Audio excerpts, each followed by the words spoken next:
अस्सलामुअलैकुम my YouTube family, कैसे हैं आप सब लोग। आप सब लोगों को वेलकम टू किचन एक्सप्लोरर। और आज मैं आप लोग को बताने जा रही हूँ अगेन बकरा ईद स्पेशल बिहारी कबाब, और वो भी बहुत ही ऑथेंटिक रेसिपी जिसमें कोई भी आपको जो है वो टेस्ट में कमी नहीं लगेगी जो आप बाहर से लेके खाते हैं। तो चलें जी, हम जल्दी जल्दी इंग्रेडिएंट्स की तरफ चलते हैं और बहुत गौर से इस वीडियो को देखिएगा। आपको बहुत सारी कुछ नई चीज़ें देखने को मिलेंगी, लाइक नई चीज़ें सुनने को मिलेंगी जो कि नहीं पहले मालूम थी आप लोगों को। तो आई होप कि आपको वीडियो भी अच्छा लगेगा। सबसे पहले मैंने ले लिया है 2 kg बीफ लिया है, और आप देखें कि इस तरीके से मैंने इसे बहुत बड़े बड़े भी मैंने नहीं करे हैं जो पार्चे टाइप के होते हैं। मैंने देखें बारीक बारीक से, मतलब बहुत बारीक भी नहीं, आप साइज़ भी देख सकते हैं, लेकिन साइज़ जो है वो मैंने बहुत लंबा लंबा नहीं रखा है। ये आप देख सकते हैं, एक बस इस तरीके के साइजेस के ऊपर मैंने रखा है। तो ये मेरा है 2 kg, और इसे मैंने अच्छे से वॉश कर दिया है। और क्या किया था, स्ट्रेनर में रखकर इसे मैंने तकरीबन फ्रिज के अंदर ही रख दिया था, क्योंकि मौसम बहुत गर्म है तो बाहर तो ख़राब होने का खतरा है। मैंने क्या किया था, फ्रिज में रख दिया था, अच्छा खासा पानी इसमें से निकल गया था। अभी मैंने बोल चेंज किया है तो इसलिए अभी नीचे कुछ नहीं है। तो सारा पानी 3 घंटे तक इसमें से निकल चुका है फ्रिज में से। अच्छा, अब हम क्या करेंगे, इसे करते हैं हम साइड पर। ये हमारा वेट में 2 kg है। बाकी हमें क्या चाहिए, ग्राम फ्लोर, लाइक ये जो हमारा भुने हुए चने होते हैं ना, इसका पाउडर है। तो देखिए, आप भुने हुए चने लेंगे, उसको छीलेंगे तो बहुत टाइम लग जाता है। इन दिनों इतना टाइम नहीं होता। तो हमारे पास चने का जो सत्तू होता है ना, ये उसका पाउडर, वो भी रोस्टेड चना ही होता है। तो अच्छा है, मैंने यही ले लिया। 4 टेबलस्पून, मैंने काम आसान कर दिया आपका। 4 टेबलस्पून मैंने ये चने का पाउडर ले लिया है, सत्तू का पाउडर जो कि रोस्टेड होता है। मैंने ले लिया है around 3 tablespoon red chilli powder, half teaspoon जायफल जावित्री का पाउडर, दोनों सेम प्रोपोर्शन में लिया जाएगा। तो हाफ टी स्पून, मतलब 1 फ्लावर जायफल, 1 फ्लावर जावित्री का ले लीजिएगा, और थोड़ा सा नटमेग लाइक जायफल ले लीजिएगा, तो वो हाफ टी स्पून के बराबर हो जाएगा। 2 पिंच मैंने ले लिया है टाटरी, सही। और हमने क्या लिया है, 1 टीस्पून मैंने लिया है कचरी पाउडर, 1 टेबलस्पून लिया है मैंने जिंजर पाउडर। मैंने लिए हैं अराउंड 1 2 3 4 5 6 7 8 क्लोव्स लौंग, जिसको हम कहते हैं। 1 टेबलस्पून भर के मैंने लिया है गरम मसाला पाउडर, 2 टेबलस्पून मैंने लिया है ज़ीरा, 4 मैंने ली हैं पिपली, ये बहुत इम्पॉर्टेंट है, इजीली अवेलेबल है। 1 टीस्पून मैंने ली है कबाब चीनी। ये अंदर से हॉलो होती है, दिखती हमारी काली मिर्च की तरह है, लेकिन ये अंदर से हॉलो होती है। आप देखिए, हाथ से टूट रही है। 1 टीस्पून मैंने लिया है ब्लैक पेपर। मैंने लिया है 3 बड़ी इलायची, और 1 बड़ी स्टिक आप ले लीजिएगा। मेरी बड़ी स्टिक नहीं थी तो ये छोटे छोटे टूट चुके थे, तो मैंने थोड़े से ले लिए। 1 स्टिक अप्रॉक्स ये साइज़ होता है, राइट। तो 1 स्टिक। और जो है वो हम क्या करेंगे, इससे जो है वो मैं मिक्सी में डाल के एक अच्छा सा पाउडर फॉर्म, इनफैक्ट ये मैं जो जिंजर पाउडर भी है और कचरी, ये मैं मिक्स कर दूंगी और इसे मैं एक अच्छा सा पाउडर का फॉर्म दे दूंगी, ठीक है। बाकी मैंने क्या किया है, मैंने ले लिए थे 2 मीडियम साइज़ के अनियंस, और इससे मैंने क्या किया था, मेजरिंग हाफ कप सरसों का तेल लिया था, और इसमें मैंने इसे फ्राई कर लिया है। फ्राई करने के बाद मैं क्या करूँगी, इसे मेरे जो बेस्ट फ्रेंड है, ये मेरा बकरा ईद का नया बेस्ट फ्रेंड है, इसमें डाल दूँगी और इसे मैं पीस लूँगी। आप चाहें तो इसे हाथ से भी चूरा कर सकते हैं, लेकिन मैं चाहूँगी थोड़ा सा हम इसे पीस लेते हैं इसके अंदर ही, सही है। ये भी मैं पीस के आपको अब डायरेक्ट शो करती हूँ। इसे भी साइड करते हैं। बाकी फिर जो क्या है, ये एक स्पेशल चीज़ में देखें, ये है पपीते का पेस्ट। आप कहेंगे येलो पपीता, ये बहुत इंपॉर्टेंट है। बिल्कुल जो हम ग्रीन कच्चा पपीता यूज़ करते हैं ना, उसका टेस्ट आप कभी ऑब्जर्व करें, कड़वा सा होता है, क्योंकि हम उसके स्किन के साथ पीसते हैं ना। आप स्किन के साथ ना भी पीसें तो भी वो इतना फ्लेवरफुल नहीं होता। कच्चा पक्का जो होता है ना, बिल्कुल कच्चा पक्का, जो अंदर से थोड़ा सा लाइट येलो शेड का निकलता है, मैंने वो पपीता लेके उसका स्किन मैंने नहीं निकाला है, ठीक है ना। स्किन के साथ अच्छे से उसे वॉश कर दिया था और स्किन के साथ मैंने इसे पीस लिया है। तो आप देखें कि येलो शेड का है और इसका टेस्ट थोड़ा सा स्वीट होता है। ये एक इम्पॉर्टेंट चीज़ आज आपको बतानी थी कि जब भी कभी आप बारबेक्यू करते हैं ना, तो इस तरह का पपीता यूज़ करते हैं तो कड़वाहट नहीं आती। आप देखिए समटाइम हम बाइट लेने के बाद एक एंड में कड़वा फील होता है थ्रॉट की तरफ, तो ऐसा नहीं फील होगा। ये थोड़ा सा स्वीट एंड टेस्ट के ऊपर होता है, तो ये बहुत इंपॉर्टेंट है। ये मैंने लिया है 4 टेबलस्पून। ये जिंजर गार्लिक का पेस्ट बिल्कुल फ्रेश है, 4 टेबलस्पून। ये मैंने लिया असली घी। इसका कोई क्वांटिटी हमें नहीं चाहिए, ये सिर्फ जब हम बारबेक्यू करेंगे उस वक्त जो है वो हम ब्रशिंग जो करते हैं घी की, ये इसके लिए लिया है, क्योंकि असली घी से एक बड़ा अच्छा सा मॉइस्चर आएगा उसके अंदर। तो मैं आपसे कहूँगी कि असली घी नहीं है तो बेशक आप कोई कंपनी का रेगुलर घी भी यूज़ कर लीजिएगा। अच्छा, ये वही तेल है सरसों का जिसमें मैंने प्याज ब्राउन किया था। सरसों का तेल गरम करके यूज़ करना होता है, तो हम क्या करते हैं, प्याज ब्राउन करते हैं तो एक अच्छे टेम्परेचर पे ऑयल गरम हो चुका होता है, तो वो अपना जो ऑर्डर है वो बिल्कुल गायब कर देता है। तो अब मेरे पास उस वक्त ये मेजरिंग हाफ कप के अंदर मैंने प्याज को बॉईल किया था, तो जो रिमेनिंग बचा है वो मैंने, आप देखें प्याज भी साथ में दिख ही रहा होगा, तो बस मैंने स्ट्रेन नहीं किया और ये मैंने ले लिया है। अराउंड 1.5 टेबलस्पून के करीब खसखस। अच्छा, खसखस को जब हम वॉश करते हैं ना तो उसके बाद जाके फिर ये 1.5 टेबलस्पून के करीब कुछ बचता है, ठीक है।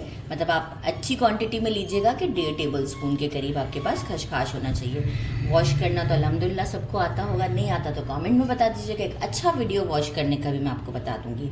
वरना खसखस का पाउडर भी अवेलेबल होता है। फॉर 1 आवर के लिए सोक कर दिया करें और इसके बाद इसे, ये जो है ना हमारा बेस्ट फ्रेंड होता है ना, ये इसी में पीसा जाता है, ये मिक्सी के अंदर नहीं पिसता है, ठीक है। तो मैंने इसी में से बारीक बारीक सा बिल्कुल एक फाइन सा, आप हाथ लगाएंगे फाइन सा पेस्ट कर लिया, और बहुत देर भी नहीं लगती, जल्दी हो जाता है। तो एक अच्छा फ्लेवर भी आएगा हमें और हमारी चीज़ भी अच्छी बनेगी। तो बस अभी मैं इसे, इन मसालों को पीस लेती हूँ, ये जो हैं साथ में, और जो है वो एक आपको मैरिनेशन की फॉर्म पे ले चलती हूँ। ये देखिए प्याज को भी मैंने मोटा मोटा रखा हुआ है, बिल्कुल बारीक नहीं कर दिया, राइट। आप ये देख सकते हैं थोड़ा मोटा मोटा पीसा है। और जो मैंने सारा मसाला बताया था, ये देखें ये सारा मसाला भी मैंने अच्छा सा एक फाइन सा पाउडर रेडी कर दिया है। तो अराउंड ये कुछ बन गया हमारा 4 to 5 टेबलस्पून के करीब हो गया। अब हम क्या करेंगे, मैं सॉल्ट बताना भूल गई थी, तो मैंने 1.5 टेबलस्पून के करीब सॉल्ट भी रख दिया है, राइट। अब मैं क्या करूँगी, टाटरी, सॉल्ट, जायफल जावित्री पाउडर, सत्तू का पाउडर जो कि रोस्टेड चना है, रेड चिली पाउडर। मेरी कैट जो है वो इस वक्त पता नहीं क्यों आज गुस्से में आ गई है।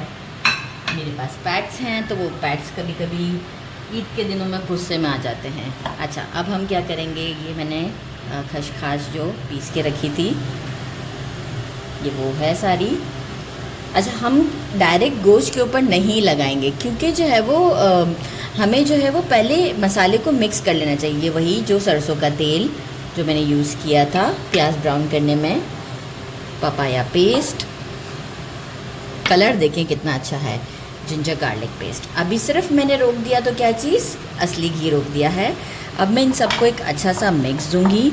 अच्छा सा मिक्स देने के बाद मैं जो हूँ वो इसे अपने गोश्त के पार्चों पर लगा दूंगी। इसके बाद हम इसे मैरिनेशन के लिए फॉर 7 आवर्स के लिए मैं तो फ्रिज में ही रख देती हूँ, ताकि भाई वेदर की वजह से डर लगता है कि गड़बड़ ना हो जाए कुछ, तो हम इसे मैरिनेट करके फ्रिज में रख देंगे। तो बस एक अच्छा सा मिक्स दे देती हूँ, फिर आपको शो कर देती हूँ। हमारा मसाला अच्छे से मिक्स हो चुका हुआ है। अब हम क्या करेंगे, थोड़ी थोड़ी गोश्त की बोटियाँ लेते हुए, एक साथ भी अगर ले लेंगे, बस ये है कि ज़रा मलना अच्छे से है आपने, जैसे इस तरीके से करते हुए मिक्स अच्छे से देना है कि सब बोटियों पर लग जाए। तो बस ये काम हमारा अभी हम फ़ौरन कर लेते हैं। अच्छे तरीके से देखें, मैं थोड़ा थोड़ा ऐड करती जा रही हूँ, और क्योंकि इस तरफ भी देखें काफ़ी मसाला है, और एक अच्छा सा मिक्स करके मैं आपको शो करती हूँ। मिक्स बस आपने इस तरीके से करना है कि ये सब जगह पे अच्छे तरीके से लग जाए। इसके बाद हम इसे 6 to 7 आवर्स के लिए फ्रिज में रख देंगे, और अगर वेदर अच्छा है तो आप जो है वो इसे काउंटर टॉप पर भी रख सकते हैं। तो बस एक अच्छा मिक्स करके फिर हम बारबेक्यू की तरफ चलते हैं। मैरिनेट हुए हुए 7 आवर्स हो चुके हुए हैं। अब हम क्या करेंगे, जो असली घी मैंने बताया था वो हम ब्रश की मदद से भी डालेंगे, और 2 टेबलस्पून फॉर फ्लेवर और फॉर सॉफ्टनेस। ये इतने अच्छे लगेंगे टेस्ट में भी कि मैं आपको क्या बताऊँ। और बस एक मसाज देंगे इसे अच्छा सा। इसी वक्त मिक्स करते हुए ही आइडिया हो रहा है कि ये कितने सॉफ्ट हैं। मसाला बिल्कुल अच्छी तरीके से मिक्स हो चुका है। अच्छा, मीनवाइल अब जब हमारा ये काम एंड है तो मैंने कोयले भी एक सिगड़ी पर जलने के लिए रख दिए हैं, ताकि हमारा काम जल्दी जल्दी हो जाए, क्योंकि कोयलों को जलने में भी थोड़ा सा टाइम लगता है। तो उसका भी एक टिप बताना है आपको, तो ये मैं उसी वक्त आपको बताऊंगी। देखें, एक शाइन सा आ जाता है, असली घी डालते ही जो है ना एक चमक सी आ जाती है। अच्छा, अब मैं क्या करूँगी, एक जो है वो सीख लूँगी। हाँ, इसको ज़रा सा पूछ लूँ मैं। अच्छा, ये इस तरह से चपटा वाला सीख लेना है, ये चपटे वाली सीख। इसमें क्या करना है, मैंने इस तरीके से करते हुए, जैसे हम सिलाई करते हैं ना, ये देखें, इस तरीके से करते हुए प्रो देना है। हम कहेंगे इसे प्रो देना है, और बेशक करीब करीब प्रोएं आप, कोई मसला नहीं है। लेकिन आप ये देखें कि जिस तरह से ये है कट, तो ये पार्ट भी इसी में आ जाएगा। कैमरामैन अगर प्रॉपर नहीं दिख रहा तो मैं प्रॉपर इस तरीके से कर दूं। ये देखें, इस तरीके से करते हुए, ये देखें, बस थोड़ा सा फैला लें ताकि जल्दी कुक हो जाएगा। तो अब हम जो है वो आपको पहले एक सीख रेडी करके बताते हैं। देखिए, इसीलिए मैंने बहुत चौड़े चौड़े नहीं बोले थे करने को। चौड़े भी अगर आप करना चाहें ना तो आप कर सकते हैं। फिर क्या होगा, 2 सीखें एक साथ मिला के आपको लगानी पड़ेंगी। तो मैं इसमें एक और लगा देती हूँ, और फिर जस्ट ठीक है, चलें इतना ठीक है, क्योंकि फिर हमें से थोड़ा सा पता। इस तरीके से करते हुए मैं अपनी सारी सीखें रेडी कर देती हूँ। थोड़ा थोड़ा मसाला हम उठा के लगाते जाएंगे। वैसे तो अच्छा खासा टेस्टी होगा ये। तो ये देखें, मैं अब यहाँ पर इतनी सारी सीखें हैं मेरे पास, मैं सारी आपको रेडी करके बताती हूँ। मैंने देखिए कोयले जो हैं वो रेडी कर लिए थे, और सीखें भी सारी रेडी करके मैं यहाँ ले आई। और अब जो है वो मैं 2 बैचेस में से रेडी करूँगी। ये एक बैच है और एक सेकंड बैच में मैं इसे रेडी करूँगी। अच्छा, ये जो है वो देखें इस तरीके से, हाँ जल्दी जल्दी हमें पलटनी है, क्योंकि कोयले जो हैं वो हमारे बहुत ही रेड हॉट हैं। तो ये देखें, ये इस पे जिस तरह का शेड आया हुआ है ना, इस तरीके का। अच्छा, एक साइड जब हम फ्लिप कर देंगे ना, तो हम क्या करेंगे, ब्रश की मदद से ये जो असली घी है ये हम लगाते जाएंगे। ये लगाना बहुत नेसेसरी है। ये आप स्किप कर देते हैं ना, इससे काम ख़राब हो जाता है। ये लगाना बहुत नेसेसरी है। थोड़ा बचाते भी रहेंगे, क्योंकि देखिए जब ये इस तरह से आग लग जाए ना, तो थोड़ा साइड कर देते हैं। थोड़ा बचाते भी जाएंगे, क्योंकि जब हम ब्रशिंग कर रहे होते हैं ना, तो इस वक्त हमें ख्याल भी रखना पड़ता है कि आग ना लग जाए हमारी बॉडियों में, नहीं तो बहुत डार्क हो जाएंगी। तो मैं थोड़ा थोड़ा ख्याल करते हुए देखिए हटाती भी जा रही हूँ, और इसे फिर प्रॉपर कुक करूँगी मैं। तो बस इस तरीके से करते हुए हम अपनी सारी सीखों को रेडी कर लेते हैं। अब थोड़ा सा आग को हम रेस्ट देते हैं, और हम इसे सेटल करके सारा रेडी करके आपको शो करते हैं। ऐसे गोल्डन हो चुकी है, मैं आपको इसे निकाल के दिखाऊँ, इससे आपको आइडिया होगा। ये देखिए कितनी सॉफ्ट स्मूथ सी है। और ये तो जब मैं ट्राई करूँगी तो उस वक्त आपको अच्छे से आइडिया हो जाएगा कि कितनी ज़बरदस्त सी बनी हुई है। आप ये देखें, लुक आप चेक करें। तो बस इससे अच्छा मैं क्या करूँगी, अभी तो मैंने आपको दिखाने के लिए इसे इस तरीके से किया है, मैं इसे हॉटपॉट में फ़ौरन डाल दिया करें, ताकि जो है ये बिल्कुल इसका मॉइस्चर जो है ना वो बरकरार रहेगा। तो बस अब हम डिश आउट पे मिलते हैं, आपको एक अच्छा सा इसे सेट करके और टेस्ट करके बताते हैं। मैंने इसे डिश आउट कर दिया है, और अभी पराठा नहीं बनाया है क्योंकि देर बहुत हो गई थी। तो जो है वो मैं आपको फिर भी इसे बन के साथ ट्राई करके बताऊँगी, साथ में इमली की चटनी, थोड़ा सा सैलेड और लेमन के साथ। तो अब मैं आपको इसे बताऊँ कि ये कितने सॉफ्ट और ज़बरदस्त से हैं। लेमन हम ऊपर से डालेंगे थोड़ा, और मैं आपको पहले हाथ से बताऊं कि ये कितनी सॉफ्ट है। ये देखें, गरम बहुत ज़्यादा है, सुपर सॉफ्ट। बिल्कुल सॉफ्ट है ये फील हो रहा है आपको, बिल्कुल सॉफ्ट, ज़बरदस्त सी। इसे ट्राई करते हैं हम विद हमारे इमली की चटनी के साथ। इनफैक्ट कैमरामैन एक मिनट, मैं आपको यहाँ से जो है ना ज़्यादा क्लियर दिखा सकती हूँ। ये ना, ये देखें, ये बोटी है बहुत मज़े से, सुपर सॉफ्ट, मुलायम मुलायम मुलायम। गरम बहुत है, मुझसे टोरी नहीं जा रही, तो आपको इससे आइडिया हो गया। अब हम इसे ट्राई करते हैं। बिस्मिल्लाहिर्रहमानिर्रहीम। इमली की चटनी बहुत डिलीशियस है। और जो कच्चे पपीता और जो कच्चा पका पपीता है ना, वो ज़रूर ट्राई कीजिएगा। मैंने आपसे कहा था कि अभी मैंने इसे ट्राई किया, बिल्कुल थ्रॉट में ऐसा फील नहीं हुआ मुझे कि जो है कुछ कड़वाहट है बाइट लेने के बाद, और मतलब उसका फ्लेवर बहुत अच्छा रहा इसके अंदर। तो आप इसे ज़रूर ट्राई कीजिएगा। मेरे चैनल को लाइक और सब्सक्राइब करना नहीं भूलिएगा। अच्छा, इस एक बैच को पकने में 10 मिनट्स लगे, मतलब 5 minutes one side and 5 minute one side बस, क्योंकि ऑलरेडी ये इतना अच्छा मैरिनेटेड होता है फॉर 7 आवर, और 7 आवर से ज़्यादा नहीं कीजिएगा, नहीं तो क्या होगा कि वो सीखों पे से गिरना शुरू हो जाएगा। मैरिनेशन के ऊपर नहीं रखना है। और मेरे चैनल को लाइक और सब्सक्राइब करना नहीं भूलिएगा। कमेंट में ज़रूर बताइएगा, क्योंकि आप ये ज़रूर बनाएंगे तो मुझे ज़रूर बताइएगा कि आपको कैसी लगी ये रेसिपी। ये बिल्कुल ओरिजिनल रेसिपी है। अपना ख्याल रखिएगा। अल्लाह हाफिज़।